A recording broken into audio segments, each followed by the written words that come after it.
नमस्कार। शिक्षक सेवा आयोग तयारी विशेष भिडियोमा यहाँहरूलाई हार्दिक स्वागत छ। शिक्षक सेवा आयोग प्रथम पत्र परीक्षामा सोध्न सकिने परीक्षाको लागि अत्यन्तै महत्त्वपूर्ण 15वटा वस्तुगत बहुवैकल्पिक प्रश्नोत्तरहरू लिएर उपस्थित भइसकेको छु। आजको विषयवस्तु सामान्य ज्ञान खण्डबाट रहेको छ। यस खण्डबाट प्राथमिक र निम्न माध्यमिक तहमा 15वटा प्रश्नहरू 2 अङ्कको दरले जम्मा 30 अङ्कको प्रश्नहरू सोधिने गर्दछ। ढिला नगरिकन लागौं आजको महत्त्वपूर्ण प्रश्नोत्तरहरूतर्फ। आजको यो भिडियोको पहिलो प्रश्न रहेको छ। प्रश्न नम्बर 1। पृथ्वीको वायुमण्डलमा कुन ग्यासको मात्रा सबैभन्दा बढी छ? पृथ्वीको वायुमण्डलमा कुन ग्यासको मात्रा सबैभन्दा बढी छ? A oxygen, B hydrogen, C nitrogen, D argon. यो प्रश्नको सही उत्तर गेस गर्नुहोला। पक्कै पनि सही उत्तर गेस गर्नुभएको छ। सही उत्तर अप्सन नम्बर सी रहेको छ, नाइट्रोजन ग्यास। पृथ्वीको वायुमण्डलमा सबैभन्दा बढी मात्रामा पाइने ग्यास नाइट्रोजन ग्यास हो। यो चाहिँ 78%, 78% पाइने गर्दछ। त्यस्तै गरी दोस्रो धेरै पाउने चाहिँ अक्सिजन हो। यो 21% पाइन्छ।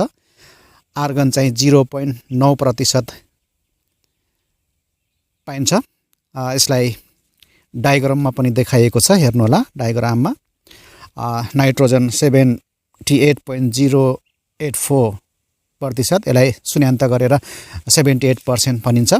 त्यस्तै गरी अक्सिजन चाहिँ 20.946%, यसलाई शून्यान्त गर्दा 21 भएको हो।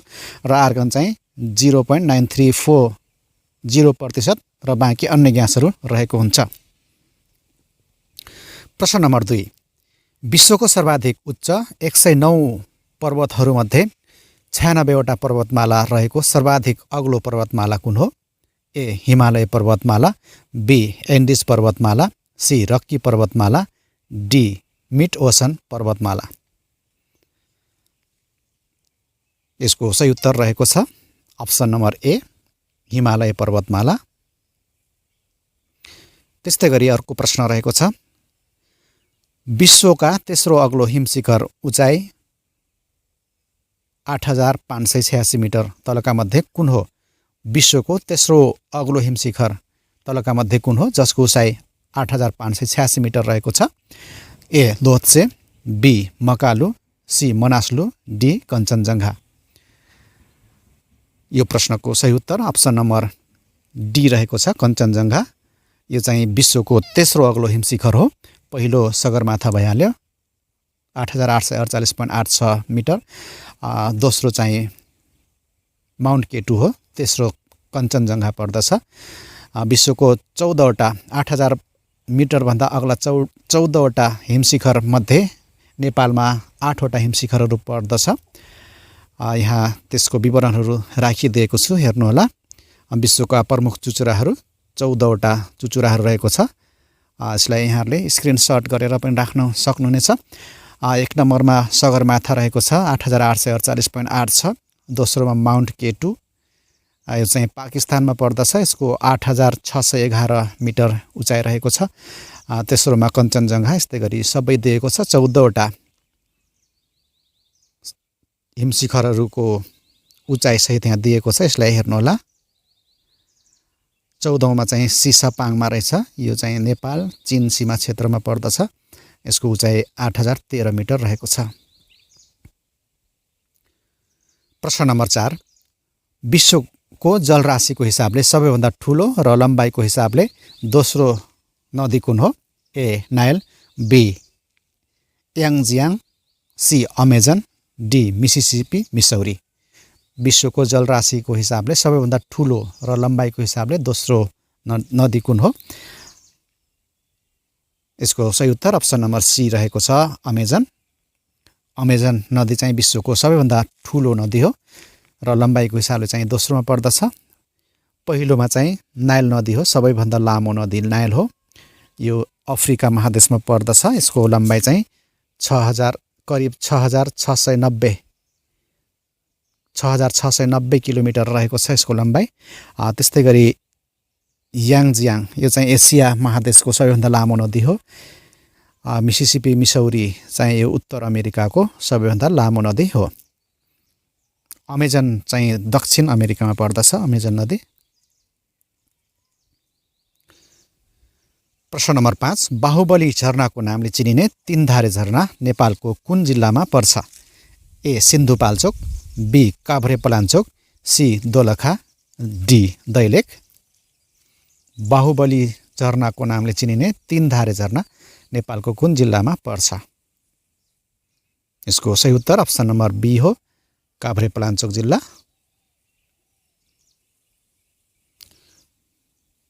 6औं प्रश्न रहेको छ, नेपाल एकीकरण पूर्वको गण्डकी क्षेत्रमा 24 राज्यमा तलको कुन पर्दैन? A Bhirkot, B Galkot, C Nuwakot, D Bimkot. 24 राज्यमा तलको कुन पर्दैन भनेको छ? यसको उत्तर अप्सन नम्बर डी सही रहेको छ, बिमकोट। प्रश्न नम्बर 7, बौद्ध धर्मका 4 आर्य सत्य मध्ये चौथो सत्य कुन हो? ए संसारमा दुःख छ, बी दुःखको कारण छ, सी दुःख मुक्तिको उपाय छ, डी दुःखबाट बच्न सकिन्छ। बौद्ध धर्मका 4 आर्य सत्य मध्ये चौथो सत्य कुन हो? यसको उत्तर अप्सन नम्बर सी रहेको छ, दुःख मुक्तिको उपाय छ। यो चाहिँ चौथो आर्य सत्य रहेको छ। पहिलोमा संसारमा दुःख छ, यो पहिलो भयो। दुःखको कारण छ, यो दोस्रो भयो। दुःखबाट बच्न सकिन्छ, यो तेस्रो। र दुःख मुक्तिको उपाय छ, यो चौथो आर्य सत्य रहेको छ। प्रश्न नम्बर 8, प्रधानमन्त्री कृषि आधुनिकीकरण परियोजना अन्तर्गत सङ्घीय सरकारबाट सञ्चालित कार्यक्रम कुन हुन्? A pockets, B zone, C blocks, D one village one product. प्रधानमन्त्री कृषि आधुनिकीकरण परियोजना अन्तर्गत सङ्घीय सरकारबाट सञ्चालित कार्यक्रम कुन हुन् भनेको छ। यो प्रश्नको सही उत्तर अप्सन नम्बर बी रहेको छ, जोन्स। प्रधानमन्त्री कृषि आधुनिकीकरण परियोजना अन्तर्गत चार तहको कार्यक्रमहरू सञ्चालित रहेको छ, जसमध्ये सुपर जोन्स, जोन्स, ब्लक्स र पकेट्स रहेको छ। यो चाहिँ जोन्स र सुपर जोन्स चाहिँ सङ्घीय सरकारबाट सञ्चालित रहेको छ भने ब्लक्स चाहिँ प्रदेश सरकार र पकेट्स चाहिँ स्थानीय सरकारबाट सञ्चालित कार्यक्रम हुन्। यसलाई हेर्नु होला, यहाँ राखिदिएको छु मैले। प्रधानमन्त्री कृषि आधुनिकीकरण परियोजना prime minister agriculture modernisation project PMAMP अन्तर्गत 4 तहका कार्यक्रमहरू सञ्चालनमा हुन्छन्, सुपर जोन्स, जोन्स, ब्लक्स र पकेट्स। सुपर जोन्स र जोन्स सङ्घीय सरकारबाट सञ्चालित हुन्छ भने ब्लक्स प्रदेश सरकारद्वारा र पकेट्स चाहिँ स्थानीय सरकारद्वारा सञ्चालित कार्यक्रम हुन्। प्रश्न नम्बर 9, कास्कीको सिक्लेसबाट लमजुङको घले गाउँसम्मको पदयात्रा मार्गलाई के भनिन्छ? कास्कीको सिक्लेसबाट लमजुङको घले गाउँसम्मको पदयात्रा मार्गलाई के भनिन्छ? A Kiku pass trek, B Gurung heritage trek, C Shangrila trail, D honey hunting trail. यसको सही उत्तर अप्सन नम्बर बी रहेको छ, गुरुङ हेरिटेज ट्रेक। प्रश्न नम्बर 10, दिगो विकास लक्ष्य SDG अन्तर्गतका 17वटा लक्ष्य मध्ये 13औं लक्ष्य केसँग सम्बन्धित छ? अघिल्लो भिडियोमा पनि यसको बारेमा सोधिएको थियो। 17वटा लक्ष्यहरू, दिगो विकासका 17वटा लक्ष्यहरू रहेका छन्, जसमध्ये अब 13औं लक्ष्य केसँग सम्बन्धित रहेको छ भनेको छ। A climate action, B affordable and clean energy, C reducing inequalities, D clean water and sanitation. 13औं लक्ष्य केसँग सम्बन्धित छ भनेको छ। यसको सही उत्तर अप्सन नम्बर ए रहेको छ, क्लाइमेट एक्सन। यो जलवायु परिवर्तन सम्बन्धी सम्बन्धित रहेको छ 13औं नम्बरको लक्ष्य। त्यस्तै गरी यो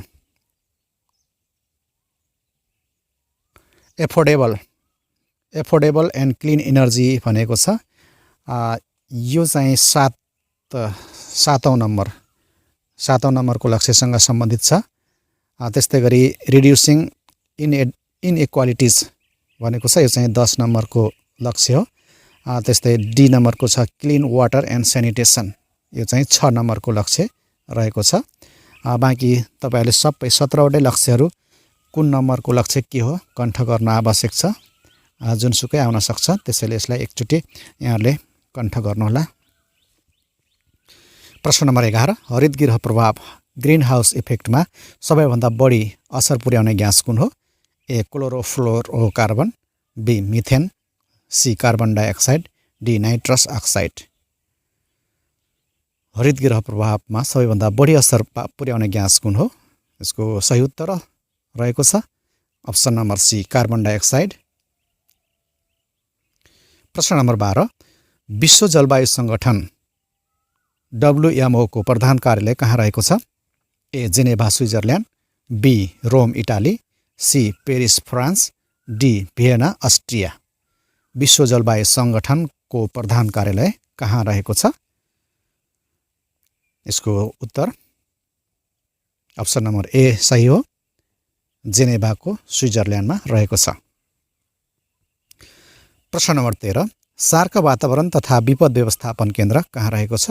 ए Sri Lanka, be Bhutan, C Bharat, D Bangladesh.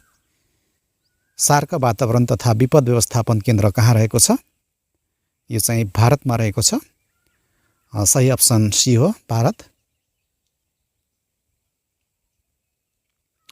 प्रश्न नम्बर 14, नेपाली कलाको रूपरेखा प्राचीन र मध्यकालीन नामक कृतिका लेखक को हुन्? नेपाली कलाको रूपरेखा प्राचीन र मध्यकालीन नामक कृतिका लेखक को हुन्? A Lainsingh Bangdel, B Satyamohan Joshi, C Manjul Meteri Baraili, D Chaturlal Rajbanshi. यसको सही उत्तर अप्सन नम्बर बी हो, सत्यमोहन जोशी। र आजको यो भिडियोको अन्तिम प्रश्न रहेको छ, आइसिसी 19 T20 वर्ल्ड कप महिला क्रिकेटका लागि छनौट भएको नेपाली टिमको कप्तान को हुन्? A Puja Mahato, B Indu Barma, C Ambika Budhathoki, D Dipti Sharma. यसको सही उत्तर अप्सन नम्बर ए रहेको छ, पूजा महतो। आजको विषयवस्तु यति नै रहेको थियो। यहाँलाई आजको प्रश्नोत्तरहरू कस्तो लाग्यो? जस्तो लाग्यो त्यस्तै प्रतिक्रिया दिन नभुल्नुहोला। यदि आजको भिडियो मन पर्यो भने लाइक, शेयर तथा कमेन्ट गर्न नभुल्नुहोला। यदि च्यानललाई सब्स्क्राइब गर्नु भएको छैन भने कृपया च्यानललाई पनि सब्स्क्राइब गरिदिनुहोला। यस्तै नयाँ भिडियोहरू म हरेक दिन लिएर आउनेछु। भोलि फेरि अर्को भाग लिएर आउने बाचा गर्दै आजको भिडियोबाट बिदा हुन चाहन्छु। नमस्कार।